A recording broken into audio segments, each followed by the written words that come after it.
Perfume house ঢাকাতে একটা পারফিউমের নাম দেখে I felt interested to try it and I ordered it and I get it and that perfume is called lemon crush.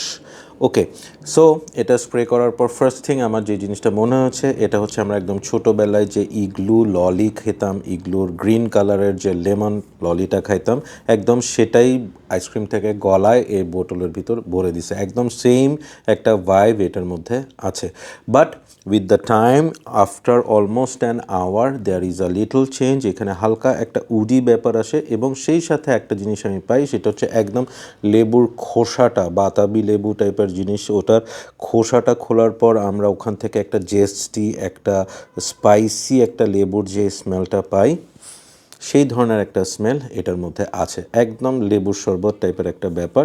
Personally আমার খুব ভালো লাগছে। আমি যেটা করব, এটার সাথে অন্যান্য সিট্রাসি একটা পারফিউম লেয়ার করে I am going to use it in this summer. একটা কথা বলে রাখি যে ইন্সপায়ার্ড পারফিউমগুলো স্মেল ভালো, অনেক ক্ষেত্রে পারফরমেন্সও ভালো, বাট এটাতে ইনগ্রিডিয়েন্টস কী ইউজ করছে I don't know, so I would suggest you to wear it on your clothes rather than your skin.